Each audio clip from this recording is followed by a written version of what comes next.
नमस्कार। जय श्री राम। हर हर महादेव। आप सभी का पुनः स्वागत है हमारे चैनल राहुल भारद्वाज में। आप सभी को शिवरात्रि की बहुत बहुत शुभकामनाएं। शिवरात्रि व्रत आने वाला है। आज हम आपको शिवरात्रि व्रत की कथा सुनाएंगे। शिव पुराण में उल्लेख मिलता है, जो भी भक्त महाशिवरात्रि व्रत की कथा सुनता है उसको जाने अनजाने में जो भी पाप किए हैं उससे मुक्ति मिल जाती है।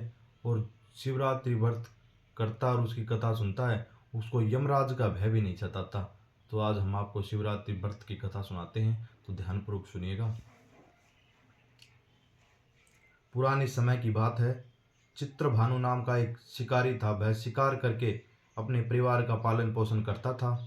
उस शिकारी पर साहूकार का एक ऋण था, लेकिन वह उसका कर्ज समय पर नहीं चुका पाया। फिर साहूकार ने शिकारी को शिव मंदिर में बंदी बना लिया। जिस दिन उसे बंदी बनाया गया उस दिन शिवरात्रि थी। चतुर्दशी के दिन उसने शिवरात्रि व्रत की कथा सुनी और शाम होते ही साहूकार ने उसे अपने पास बुलाया और ऋण चुकाने के बारे में कहा। इसके बाद वह फिर शिकार की खोज में निकला। बंदी घर में रहने के कारण वह भूखा प्यासा रहा। शिकार की तलाश में बहुत दूर निकल गया। अंधेरा होने पर उसने जंगल में ही रात बिताने का फैसला किया। वह एक पेड़ पर चढ़ गया और पेड़ के नीचे एक शिवलिंग था। उस पेड़ के नीचे शिवलिंग था जो बेलपत्र के पत्तों से ढका हुआ था।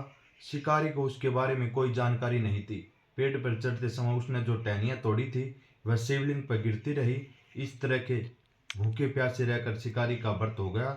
शिवलिंग पर बेलपत्र भी चढ़ गया। रात के समय एक हिरणी पानी पीने तालाब पर आई। शिकारी जैसे ही उसका शिकार करने जा रहा था, हिरणी बोली, मैं गर्भवती हूँ, प्रसव करने वाली हूँ, मतलब अपनी संतान को जन्म देने वाली हूँ। तुम एक साथ दो जीवों की हत्या करोगे। मैं बच्चे को जन्म देकर तुरंत तुम्हारे सामने आ जाऊंगी, तब मुझे मार देना। शिकारी ने हिरणी को जाने दिया। इस दौरान अनजाने में कुछ बेलपत्र शिवलिंग पर गिर गए। इस तरह से उसे अनजाने में प्रथम पहर की पूजा भी संपन्न कर ली। कुछ देर बाद एक हिरणी उधर से निकली। जैसे ही शिकारी को उसे मारने के लिए धनुष बाण चढ़ाया तो हिरणी ने विनम्रता पूर्वक निवेदन किया, शिकारी, मैं थोड़ी देर पहले ही ऋतु से निवृत्त हुई हूँ, कामतुर वीर हिरणी हूँ, अपने प्रिय की तलाश में हूँ, अपने पति से मिलकर मैं तुम्हारे पास आ जाऊंगी। शिकारी ने उसे भी जाने दिया। रात का आखिरी पहर बीत रहा था, तब भी कुछ बेलपत्र शिवलिंग पर जा गिरे। ऐसे में शिकारी ने अनजाने में अंतिम पहर की पूजा भी कर ली। इस दौरान वहां एक हिरणी अपने बच्चों के साथ आई। उसने भी शिकारी से निवेदन किया और शिकारी ने उसे भी जाने दिया। इसके बाद शिकारी के सामने एक हिरण आया। शिकारी ने सोचा, अब तो मैं इसे यहाँ से नहीं जाने दूंगा और इसका शिकार करूंगा। तब हिरण ने उससे निवेदन किया, मुझे कुछ समय के लिए जीवन दान दे दो। शिकारी ने पूरी रात की घटना उस हिरण को सुना दी। तब हिरण ने कहा, जिस तरह से तीनों पत्नियां प्रतिज्ञाबद्ध होकर गई हैं, मतलब संकल्प ले गई हैं, मैं मृत्यु से अपने धर्म का पालन नहीं कर पाई, ऐसे ही तुमने विश्वास पात्र मानकर छोड़ा है, मुझे भी जाने दो।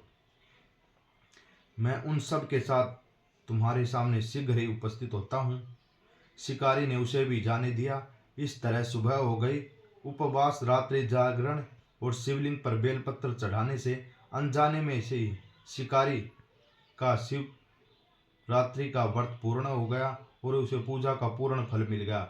लेकिन अन्य में उसे पूजा का परिणाम उसे तत्काल मिला।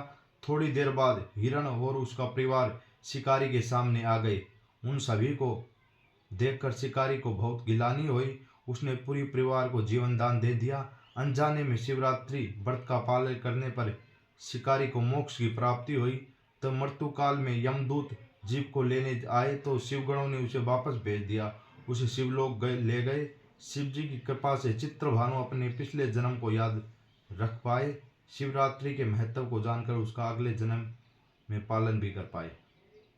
तो ये शिवरात्रि व्रत की कथा है। जो भी भक्त इस कथा को सुनता है, इसका अनुसरण करता है, तो उसमें अनजाने में जो भी पाप हुए हैं उसे उसको मुक्ति मिल जाती है। और यमदूत का भय है, रोग है, दोष है, सभी उसके मिट जाते हैं। धन्यवाद।